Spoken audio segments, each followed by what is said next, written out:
नमस्कार दोस्तों, एक बार फिर से बहुत बहुत स्वागत है आप सभी का मेरे YouTube channel AYT India academy पर। दोस्तों, आज की जो वीडियो है, इस वीडियो के अंदर हम लोग समझने वाले हैं कस्टमर कंप्लेंट मॉनिटरिंग सिस्टम के बारे में। इसके अंदर हम देखेंगे कि कस्टमर कंप्लेंट को अगर हमने रिकॉर्ड करना है तो उसको किस फॉर्मेट के अंदर करें। साथ ही साथ अगर हमने शॉप फ्लोर पे कस्टमर कंप्लेंट के बारे में जानकारी देनी है तो वो हम किस तरीके का बोर्ड लगाएं कि लोगों तक ये जानकारी जाए। तो चलिए फिर ज्यादा वक्त ना गवाते हुए शुरू करते हैं वीडियो को। Let's start. अब जो कस्टमर कंप्लेंट मॉनिटरिंग सिस्टम है उसको अगर हम लागू करते हैं तो उससे हमें क्या क्या फायदे होते हैं, तो कुछ बेनिफिट्स हम समझते हैं कि इससे क्या फायदा होता है, इससे क्या सिस्टम इंप्लीमेंट होता है। तो सबसे पहला तो क्या है, रियल टाइम फीडबैक मिल रही है आपको कि जैसे आप कस्टमर कंप्लेंट को मॉनिटर कर रहे हो, उसको रिकॉर्ड कर रहे हो, तो रियल टाइम पता चल रहा है कि मेरा जो कस्टमर है वो मेरे प्रोडक्ट को पसंद कर रहा है या नहीं कर रहा है। दूसरा क्या है कि कंटिन्यूअस इंप्रूवमेंट होती है कि हम अपने प्रोडक्ट में जब सुधार करते जाते हैं बेस्ड ऑन कस्टमर कंप्लेंट, तो हमारा प्रोडक्ट भी कहीं ना कहीं बहुत अच्छा करता है। जैसे टाटा महिंद्रा की इस बारे में हम तारीफ कर सकते हैं। ठीक है, वो इतनी तैयारी नहीं करते जितनी मारुति और टोयोटा जो है प्रोडक्ट को बहुत अच्छे से बना करके लॉन्च करता है। वो आधी अधूरी चीज के साथ कई बारी अपने प्रोडक्ट को डिलीवर कर देते हैं, लेकिन जब उनमें कंप्लेंट्स आती हैं तो उनके वो नेक्स्ट लॉट्स के अंदर जो प्रॉब्लम्स हैं, जो इश्यूज हैं, वो ठीक होने शुरू हो जाते हैं। ठीक है, तो ये क्या है कि आपको फीडबैक मिल रही है, फीडबैक के ऊपर आपने प्रोडक्ट को एक ठीक कर रहे हो। ठीक है, उसके बाद में क्या है, प्रॉब्लम सॉल्विंग कल्चर। इससे हमारे कंपनी के अंदर एक प्रॉब्लम सॉल्विंग अप्रोच बनती है कि भाई हाँ, हम एक्चुअल में लेकर के प्रॉब्लम्स पे काम कर रहे हैं, प्रॉब्लम्स को लेकर के सीरियस हैं। ये नहीं हाई फाई मार्केटिंग स्टंट मार के अब के हाइपर सर्विस ले आया, आपकी 2 घंटे में सर्विस हो जाएगी। अरे भाई, आप प्रोडक्ट पे काम कर लो ना कि कंप्लेंट ही ना आए। ठीक है, उसके बाद टीम कोलैबोरेशन एम्प्लॉय एंगेजमेंट होता है। जब as a CFT cross functional team काम करते हैं तो टीम कोलैबोरेशन इसके अंदर बढ़ता है। कस्टमर का ट्रस्ट इंक्रीज होता है कि भाई जब आपने, जो कस्टमर ने आपको फीडबैक दी और उस पर आपने काम किया, उसको आपने ठीक कर दिया, तो क्या होगा, कस्टमर का ट्रस्ट बढ़ेगा। अभी ओला को लेकर के मेरा ट्रस्ट ये है कि कोई अगर मेरे से पूछेगा कि भैया क्या मैं ओला स्कूटर ले लूं, तो मैं उसको बिल्कुल मना कर दूंगा, नहीं लेना, कबाड़ है, इससे बढ़िया आप जो है किसी ब्रांड पे चले जाओ, लेकिन ओला तो बिल्कुल मत लेना। ठीक है, लर्निंग की अपॉर्चुनिटी मिलती है कि हमें पता चलता है जो नई नई प्रॉब्लम्स आ रही हैं अगर प्रोडक्ट के अंदर, तो उससे हमें नई नई चीजें सीखने को मिलती। मैंने के रखी कंप्लेंट आना अच्छी बात है, लेकिन ये क्या है, एक फीडबैक है। ठीक है, और एक चीज और मैं बताऊं कि जब कंप्लेंट आती है प्रोडक्ट के अंदर, तो बहुत सारे तो कंप्लेंट ऐसी हैं जिसके अंदर कस्टमर रिपोर्ट ही नहीं करता। कोई छोटा मोटा इश्यू हुआ तो वो सोचेगा अरे यार इसको क्या रिपोर्ट करूं, चलो ऐसे ही चला लेता हूं। ठीक है, लेकिन अगर हम उन फीडबैक पे उन पे काम करते हैं तो हमारी खुद की लर्निंग, हमारा खुद का प्रोडक्ट में भी सुधार होता है। और क्या है, हम प्रिवेंटिव मेजर्स भी ले सकते हैं कि अगर कोई सिमिलर कंप्लेंट हमारी आ रही है तो भैया हमने चेक कर लिया कि दूसरे कंपोनेंट के अंदर, दूसरे पार्ट के अंदर भी तो सेम प्रॉब्लम नहीं आएगी, उसको रिजॉल्व कर सकते हैं। तो इसलिए हमने ये कस्टमर कंप्लेंट सिस्टम के ऊपर काम करना है। अब दोस्तों एक फॉर्मेट देखेंगे। कस्टमर कंप्लेंट को अगर आपने रिकॉर्ड करना है कि हमने ये देखना हो कि कस्टमर कंप्लेंट को कैसे हम रिकॉर्ड करें ताकि उसकी प्रॉपर मॉनिटरिंग रख सकें, उसको प्रॉपरली ठीक कर सकें, तो उसका हम फॉर्मेट यहाँ पर समझ लेते हैं। दोस्तों, आपकी स्क्रीन के ऊपर कस्टमर कंप्लेंट मॉनिटरिंग शीट आ चुकी है जिसके अंदर हमने क्या क्या चीजें दी हैं। सबसे पहले हमने दिया है कंप्लेंट नंबर। ठीक है, कि कौन सी कंप्लेंट नंबर है, क्योंकि कंप्लेंट को एक यूनिक नंबर देना जरूरी है। जैसे हमने यहाँ पे 1 दे दिया, 2 दे दिया, 3 दे दिया, आप इसको COMP01, COMP0203 या फिर यहाँ पे मंथ लगा करके May/01, इस तरीके से भी, मतलब आपको अपना पैटर्न डिसाइड करना है। ठीक है, ऐसा कोई रूल नहीं है कि कंप्लेंट नंबर ऐसे होना चाहिए, लेकिन मेरा मानना है, मेरा जो एक्सपीरियंस है उसके बेस पे कंप्लेंट को एक नंबर हमने देना चाहिए। दूसरा है कस्टमर का नेम, कि किस कस्टमर से कंप्लेंट आई, संकल्प ऑटो से आई, वर्धमान पॉलीमर से आई, ऑर्बिट इंजीनियरिंग से आई, हेलेक्स कंपोनेंट से आई। उसके बाद में है डेट ऑफ कंप्लेंट, कि भैया किस डेट को कंप्लेंट आई है, जैसे 5 मई को आई है, 11 मई को, 18 मई, 25 मई, 1 जून। उसके बाद में है कॉन्टैक्ट पर्सन, किस पर्सन से हमारा संपर्क बना, यहाँ पे राकेश यादव, यहाँ नेहा शर्मा एसक्यूए, यहाँ पर परचेजर ने कंप्लेंट करी अरविंद कुमार ने, यहाँ संदीप राणा ने कंप्लेंट करी, यहाँ प्रिया माथुर ने कंप्लेंट करी। ठीक है। मोड ऑफ कंप्लेंट क्या है, मोड ऑफ कंप्लेंट कैसे आई कंप्लेंट, मेल से आई, फोन से आई, व्हाट्सएप से आई। ठीक है। तो या आपने कोई पोर्टल बना रखा है कंप्लेंट का, उससे आई, ताकि हम ये देख सकें कि लोग किस तरीके से ज़्यादा रिपोर्ट करना पसंद करते हैं। उसके बाद में ये हमारे पार्ट आ गए, किस पार्ट के अंदर कंप्लेंट आ रही है, mounting bracket, knob cover, shaft pin, cover plate, housing cap. ठीक। उसके बाद इनवॉइस नंबर, लॉट नंबर। ये क्यों ज़रूरी है, ताकि हम ये जाके देख सकें बैक एंड पे ट्रेसिबिलिटी चेक कर सकें कि ये जो इनवॉइस है या ये लॉट नंबर 445 है, इसके अगेंस्ट में जो मटेरियल गया उसमें कंप्लेंट आई है, तो वो मटेरियल किसने बनाया था, कब बनाया था, किस मटेरियल से उसमें रॉ मटेरियल डाला था, किस लॉट का। ठीक है। उसका इंस्पेक्शन कितने किया, किसने उसको चेक किया, किसने उसको पैक किया। ये पूरा एक ट्रेसेबिलिटी का सिस्टम होता है जिसको हम जॉब रूट कार्ड के थ्रू देखते हैं। अगर आपको वो कॉन्सेप्ट पूरा समझना है तो आपने हमारे चैनल पे जाना है और वहां लिखना है AYT India academy traceability system या जॉब रूट कार्ड सिस्टम, तो आपको वो वीडियो मिल जाएगा। ठीक है। उसके बाद में आ गया डिटेल्स कि क्या कंप्लेंट आई। जैसे इस प्रोडक्ट में हम बात करें, एक को समझ लेते हैं, तो इसके अंदर क्या कंप्लेंट आई, dent and burr observed on bending edge of bracket affect fitment at assembly. Dent आ गए और बर आ गए एज पे, जिसकी वजह से वो फिट नहीं हो पा रहा। तो ये प्रॉब्लम रिपीट है या न्यू है, जैसे यहाँ पे देखोगे ये प्रॉब्लम रिपीट है। ऐसा तो नहीं है हमने उस पर एक्शन भी ले लिए, लेकिन वो प्रॉब्लम बार बार रिपीट हो रही है, इसका मतलब हमने उसको प्रॉपरली रूट कॉज करके क्लोज नहीं किया है। कितने पीस हमने सप्लाई करे थे, कितने पीस में दिक्कत आई और रिजेक्ट कितने हो गए। उसके बाद हो गया root cause of problem, problem का रूट कॉज क्या था। ठीक है। तो यहाँ पे पता चला वॉन बेंडिंग डाई और inadequate deburring at press stage. Press stage पे जो है हमारी डाई जो है उसकी घिस गई थी या वो खराब हो गई थी, जिसकी वजह से प्रॉब्लम आई।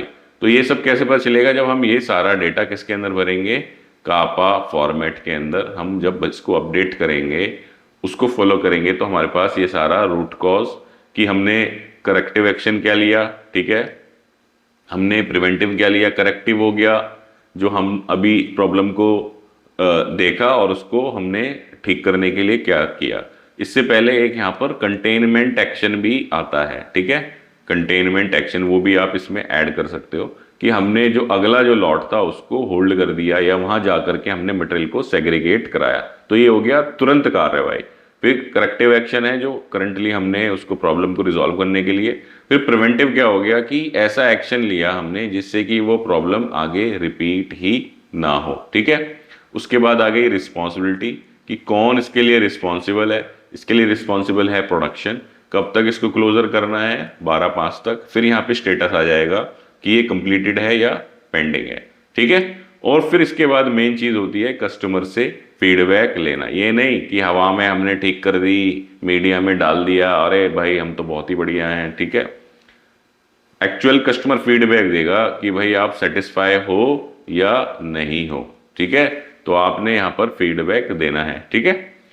उसके बाद में रिमार्क्स आ गया, अगर कुछ आपने लिखना है तो वो लिख सकते हो। फिर यहाँ पे आ गया जो आपने कापा इंप्लीमेंट किया, तो फर्स्ट मंथ में वो इफेक्टिव था कि सेम प्रॉब्लम तो रिपोर्ट नहीं हुई, सेकंड मंथ में इफेक्टिव था, सेम प्रॉब्लम तो रिपोर्ट नहीं हुई, थर्ड मंथ में नॉट इफेक्टिव हो गया, तो इसका मतलब हमने जो कापा लिया था वो सही नहीं था। तो हमने 3 महीने उसको मॉनिटर करना है कि सेम प्रॉब्लम तो रिपीट नहीं हो रही है जिसपे हमने रूट कॉज करके कापा बनाया है। ठीक है। जब इसको हम डेटा को यहाँ भरते जाएंगे तो हम यहाँ पर मंथली बेसिस पे ट्रेंड भी तैयार कर सकते हैं कि भाई मेरी किस किस महीने में कितनी कंप्लेंट आ रही है। अब यहाँ पर आप इसको फिल्टर करके देखना चाहो कि ईमेल से कितनी आई, तो वो पता चल गया भैया ईमेल से ये इतनी कंप्लेंट आई है। ऑल देखना है, ऑल हो गया। किसी स्पेसिफिक कस्टमर का देखना है कि संकल्प का देखना है, तो संकल्प का आ गया कि संकल्प की 1 आई। ठीक है। मई के महीने में। ठीक है। और हमें देखना है वर्धमान का, तो हमने सिलेक्ट किया वर्धमान की, मई के महीने में 2 आई। अब ओवरऑल सिलेक्ट करना है तो ऑल सेलेक्ट कर लिया, तो निकल के आ गया कि मई में 4 कंप्लेंट, जून में 1 कंप्लेंट। तो ये सारा किससे चल रहा है, ये हमारा सारा इस रिकॉर्डिंग शीट से चल रहा है। दोस्तों जैसा ये आप फॉर्मेट देख रहे हो, ऐसे ही हमने 55 प्लस फॉर्मेट्स एंड सिस्टम बना रखे हैं। उसकी हमने एक पूरी प्लेलिस्ट भी बना रखी है फैक्ट्री मैनेजमेंट सिस्टम के नाम से, उसमें जाकर के वो वीडियो देख सकते हो। साथ ही आपको ये फॉर्मेट चाहिए या आपको प्रोडक्शन, क्वालिटी, मेंटेनेंस जो एक मैन्युफैक्चरिंग प्लांट को चलाने के लिए चाहिए होते हैं, वो सारे हमने उस एक्सेल के अंदर डाले हुए हैं। तो हमारी जो ऐप है AYT इंडिया अकेडमी ऐप, उसके ऊपर आपने जाना है और वहां पे 55 फॉर्मेट्स एंड सिस्टम्स को सर्च करना है। साथ ही साथ मैं फर्स्ट कमेंट, जो पहला कमेंट होगा और डिस्क्रिप्शन है उसमें भी लिंक डाल दूंगा, वहां से भी आप जा सकते हो।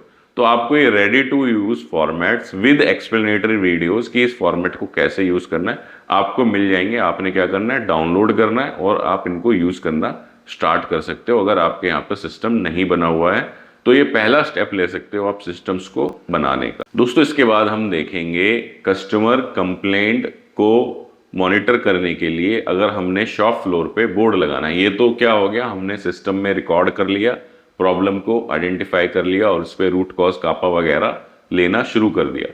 लेकिन अगर हम प्रॉब्लम को दिखाएंगे नहीं, डिस्प्ले नहीं करेंगे, तो वो क्या होगी, दिक्कत उससे बढ़ती जाएगी। लोगों को भी पता होना चाहिए कि मेरे किस पार्ट में प्रॉब्लम आ रही है, कब कब प्रॉब्लम आ रही है, इस महीने में मेरी कितनी कंप्लेंट आ चुकी है। ठीक है, तो ये कस्टमर कंप्लेंट मॉनिटरिंग का बोर्ड आपकी स्क्रीन पर आ चुका है। यहाँ पर आपने कंपनी नेम लिख दिया, यहाँ आप लोगो लगा सकते हो। अब आप इसको 2 तरीके से बना सकते हो, या तो आप प्रिंट करके बोर्ड के ऊपर पेस्ट करा लो, या इसको मार्कर से आप ड्रॉ करके बना सकते हो। ठीक है, तो कस्टमर कंप्लेंट का जो बोर्ड है उसके अंदर हमने क्या डाला, डेट डाला कि ये कब अपडेट हुआ।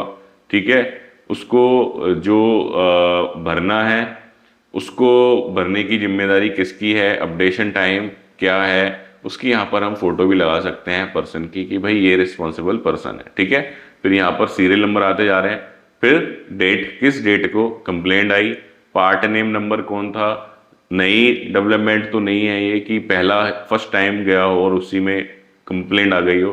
तो डेवलपमेंट का पार्ट है तो उसको और ज़्यादा सीरियस लेना है। सीरियस तो सभी को लेना है, लेकिन डेवलपमेंट का है तो उसको और ज़्यादा सीरियस लेना है। फिर यहाँ पर कस्टमर आ गए, किस कस्टमर की कंप्लेंट है, फिर कंप्लेंट की डिटेल आ गई कि कंप्लेंट में प्रॉब्लम क्या थी। यहाँ पर आएगा किसने कंप्लेंट रिसीव करी, यहाँ राम सिंह ने करी, श्याम सिंह से ने करी, या किसने करी, मोड क्या था कंप्लेंट का, मेल से आया, कॉल से आया, व्हाट्सएप से आया, ठीक है, या पर्सनली कस्टमर ने आकर के यहाँ पर बताया। क्वांटिटी कितनी डिस्पैच करी हमने, 360 या 100 या 400 या 1। ठीक है, उसके बाद में करेक्टिव एक्शन हमने उस पर क्या लिया वो आ गया। ठीक, फिर प्रिवेंटिव एक्शन हमने क्या लिया वो आ गया उसके ऊपर। रिपीट तो नहीं है, R0 R1 R, जैसे ये R4 का मतलब है चौथी बार ये प्रॉब्लम जो है रिपीट हुई है, ये तीसरी बार रिपीट हुई है, ये पहली बार जो है प्रॉब्लम रिपीट हुई है। ठीक है, तो इससे क्या पता चल रहा है कि जो हमारे कापा हैं वो बस कागजी कार्रवाई है, इफेक्टिव नहीं है। अगर कापा अगर ढंग से कर दिया जाए तो प्रॉब्लम रिपोर्ट नहीं होनी चाहिए दोबारा से। ठीक है, उसके बाद स्टेटस आ गया कि भाई ओपन है, क्लोज है, क्या है। और नीचे आप यहाँ देख रहे हो कस्टमर कंप्लेंट का यहाँ पर रिकॉर्ड भी आ रहा है। तो जैसे ये 15/12 में एक कंप्लेंट आई तो हमने यहाँ डाल दिया 15/12 में एक कंप्लेंट आई, 2 आई हैं सॉरी, तो यहाँ पर आ जाएगा 2 कंप्लेंट। 16 में कोई नहीं आई, 21 में आई, 21/12 में एक कंप्लेंट आई। फिर 22 में कितनी आई, 1 2 3 कंप्लेंट आई, तो यहाँ हमने डाल दिया 22 में 3 कंप्लेंट। बाकी में हम क्या करेंगे, इसके अंदर डाल देंगे 0 0 0 0। ठीक है, तो इस तरीके से क्या है कि आपने पूरा एक मंथ का जो है कस्टमर कंप्लेंट मॉनिटरिंग का बोर्ड डिस्प्ले कर दिया, जिससे लोगों को भी एक्चुअल में जानकारी मिले कि कौन कौन सी कंप्लेंट, किस तरह की कंप्लेंट हमारे प्लांट के अंदर आ रही हैं जो ऑन फ्लोर काम कर रहे हैं। क्योंकि उन तक पहुंचाना बहुत ज़्यादा ज़रूरी है। अगर उन तक नहीं पहुंचेगा तो फिर कोई फायदा नहीं है, क्योंकि उनको ही पता चलना चाहिए कि भाई क्या कंप्लेंट्स आ रही हैं। और ये कस्टमर कंप्लेंट मॉनिटरिंग बोर्ड आपको रेडविन एनालिसिस जो एरिया है वहां पर डिस्प्ले करना चाहिए। दोस्तों यहां तक अगर आप लोग वीडियो में आए हैं तो इसका मतलब है कि आपको वीडियो पसंद आ रही है। वीडियो अगर आपको अच्छी लगी तो वीडियो को लाइक करना ना भूलें, और आप वीडियो में यहाँ तक आ गए हैं तो कमेंट बॉक्स में यस लिखना ना भूलें, जिससे मुझे ये पता चलता है कि कितने लोग जो हैं एक्चुअल में लास्ट तक वीडियो को देख रहे हैं, और हमें और ज़्यादा मोटिवेशन मिलती है इस तरीके की वीडियो बनाने की। ज़्यादा से ज़्यादा लोगों के साथ वीडियो शेयर करें। चैनल पे पहली बार आए तो चैनल को भी सब्सक्राइब कर दें, ताकि हमें और ज़्यादा मोटिवेशन मिले और हम इस तरीके की वीडियो बनाते रहें। आजकल के रील्स के ज़माने में जहाँ पर 30 मिनट 30 सेकंड के अंदर लोग देख देख के जो ठुमके हैं, हंसी मजाक हैं, मार धाड़ है, उसी को देख करके अपना जो है टाइम को बर्बाद कर रहे हैं। 30-30 सेकंड की देख के पता चला 3 घंटे देख लिया। लेकिन जो वीडियो है जिसमें उनको लर्निंग मिलेगी, जिससे उनकी स्किल अपग्रेड मिलेगी, ठीक है, वो चाहे 20 मिनट की है तो उनको वीडियो लंबी लगती है, लेकिन 30-30 सेकंड वाली वो 100 वीडियो देखने में गुरेज नहीं करते। इसी के साथ समाप्त करेंगे वीडियो को। धन्यवाद।